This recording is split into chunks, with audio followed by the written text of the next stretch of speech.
You may take the appearance of everyday fruit and veggies for granted, but did you know they haven't always looked like they currently do? Through selective breeding, humans have been molding fruits and vegetables to our liking, changing the way they look drastically over the year. The evolution of corn is a great example of how we can significantly change a vegetable over time. Corn actually comes from a Mexican grass called tisenti. The barely edible tisenti is small, skinny, and it has very few kernels. Back then, these kernels were also hard to reach, since they were encased by a hard shell. To peel it, you had to hit it with a hard object several times. It's also speculated that it had a very dry taste, like a raw potato. The cultivation of tisenti to modern-day corn came about as, for each subsequent harvest, we selective bred the more desirable tisenti plants that had larger and more rows of kernels. This led the corn we know today, which is easy to peel and 1,000 times larger. Modern corn also contains 4 times more sugar compared to the natural old version of corn. Strawberry. Known as Fragaria vesca, the wild strawberry actually tasted sweeter and is considered the better version of the fruit. However, the wild strawberry is much smaller than its modern version.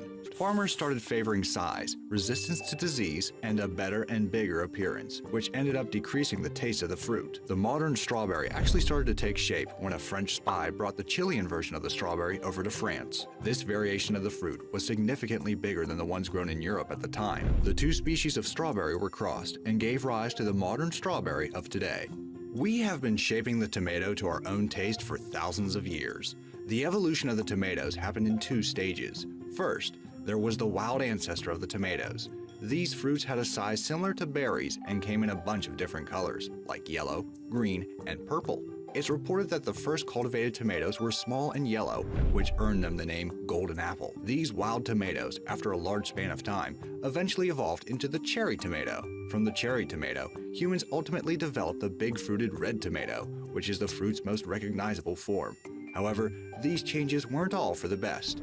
Over the years, the tomato lost some of its genes that create sugar, making it less flavorful, because of all the selective breeding the tomato has been through.